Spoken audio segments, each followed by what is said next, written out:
सब भाई लोगों को नमस्कार, बहन लोगों को भी राम राम खमा घनी। आप लोग देख रहे हैं 5 मिनट ग्रामर सीरीज। देखो 15 सेकंड के इस दौर में इंस्टाग्राम रील 15 सेकंड की होती है। हम लोग 5 मिनट की क्लास लेके आए हैं। ये 5 मिनट ग्रामर सीरीज है। ये क्लास आप देख पा रहे हैं। मेरा नाम है विजेंद्र धनखड़ और क्लास आपको अवेलेबल हो रही है सेंटम क्लासेस की तरफ से। तो देखो इसमें हम लोग क्या करने वाले हैं, आपको थोड़ा सा बता देता हूं।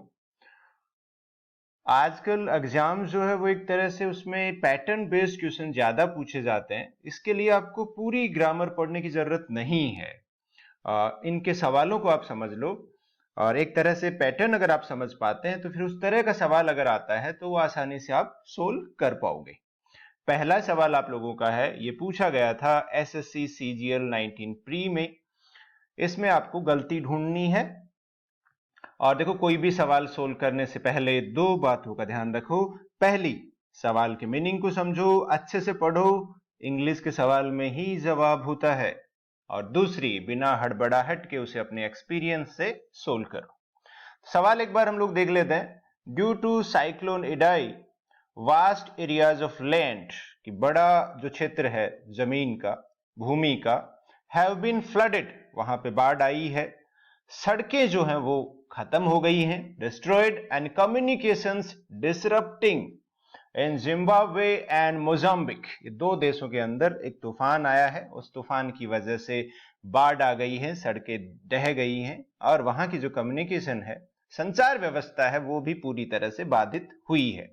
तो आपको 4 ऑप्शन दिए हैं, इन 4 ऑप्शन में आपको इसका आंसर आपको ढूंढना है। वैसे तो देखो अगर आप सवाल अच्छे से पढ़ते हैं, समझते हैं, तो मैंने जैसा कहा कि सवाल में ही जवाब छिपा होता है। लेकिन फिर भी हम लोग इस तरह के सवाल आपके काफी पूछे जाते हैं। इस सवाल को हम लोग समझेंगे और इस सवाल को आप समझिए। देखिए मैंने इस सवाल को दूसरे तरीके से लिखा है ताकि आपको अच्छे से समझ आए। अगर देखा जाए तो ये सवाल इस तरह से लिखा जाना चाहिए था कि इस साइक्लोन की वजह से जमीन जो है उसमें बाढ़ आई है, have been flooded, roads have been destroyed and communications have been disrupted. तो आप ये देखो कि अपने पास इस तरह से होना चाहिए था। मैंने यहां पे इसको करेक्शन कर दिया है कि यहां पे ये फ्लडेड लिखा है, यहां पे डिस्ट्रॉयड लिखा है और यहां पे क्या आना चाहिए था, डिसरप्टेड। आया क्या है अपने पास, डिसरप्टिंग। तो मैंने थोड़ा सा इसको अलग स्ट्रक्चर में लिखा है ताकि आप लोगों को समझ आ जाए। पहली चीज आपको यहां पे ये देखनी है कि इस वाक्य में यहां पे ये प्रयोग हुआ है, किसका प्रयोग हुआ है, एंड का। तो आपने एक और चीज यहां पे आपने क्या देखी, वर्ब की थर्ड फॉर्म आई है, वर्ब की थर्ड फॉर्म आई है। यहां पे आईएनजी फॉर्म आई थी जिसे मैंने करेक्ट कर दिया है। तो यहां पे क्या आना चाहिए था, वर्ब की थर्ड फॉर्म। तो इस सवाल के अंदर जिस स्ट्रक्चर का प्रयोग हुआ है उसे हम पैरेललिज्म कहते हैं। पैरेललिज्म का मतलब यह है कि जैसे एंड से अगर किसी पार्ट्स ऑफ स्पीच को जोड़ा जाता है तो पहले जिस फॉर्म में शब्द लिखा जाता है उसी फॉर्म में बाद में लिखा जाता है, या फिर सही तरीका यह है कि दोनों तरफ एक ही फॉर्म आती है। अब आपको पता ये थोड़ा सा लगाना होगा कि बाद वाली सही है या पहले वाली सही है। यहां पे आप देखोगे पहले 2 बार इन्होंने V3 का यूज किया है, तो तीसरी भी क्या होगी अपने पास, V3। थोड़ा सा और इसे समझते हैं, जो बात मैंने आपको कही कि एंड के आगे और पीछे, पहले और बाद में क्या आएगी, same form of parts of speech.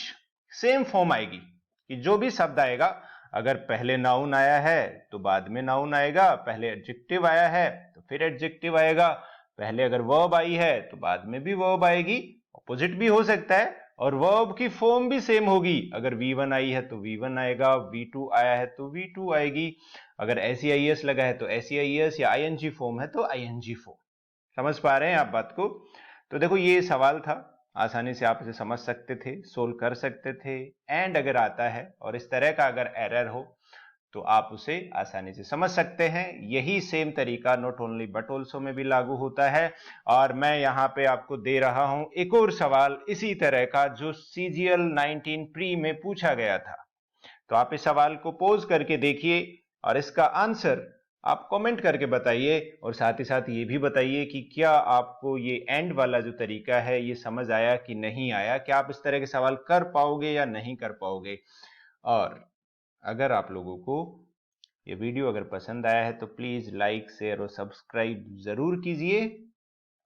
और अगर आप इतने ही आसान भाषा में इंग्लिश ग्रामर को पढ़ना और समझना चाहते हैं और आप चाहते हैं कि कंपटीशन को पीछे छोड़ दें, तो हमारा जो कोर्स है प्रैक्टिकल इंग्लिश ग्रामर कोर्स है, हमारी ऐप पे अवेलेबल है। उसे आप बाई कर सकते हैं और ये जो पीडीएफ है आप इसे डाउनलोड कर सकते हैं टेलीग्राम चैनल से पे, या फिर जब भी ऐसा मैं वीडियो बनाता हूं और आप चाहते हैं कि वो आपको व्हाट्सएप पे मिले तो आप इस नंबर पे मैसेज कर सकते हैं, ताकि ये पीडीएफ, इस तरह के सवाल, इस तरह के पैटर्न वाले सवाल समझने वाले आपको सीधा व्हाट्सएप पे मिल जाए। आप हमें बाकी जगह पे भी फॉलो कर सकते हैं और आपको जो लगता है, अगर कोई भी सवाल किसी एग्जाम में पूछा गया है और आपको लगता है कि ये मुश्किल है, मुझे इसे पूरे अच्छे तरीके से समझना है, तो जरूर उस सवाल को हम तक भेजिए। हम उसे आसान अच्छी भाषा में सिंपल तरीके से आपको पूरा उस सवाल को समझा देंगे। और कोई आपका फीडबैक हो तो वो भी, उसका भी स्वागत है। Thank you everyone for joining. मिलते हैं अगले वीडियो में।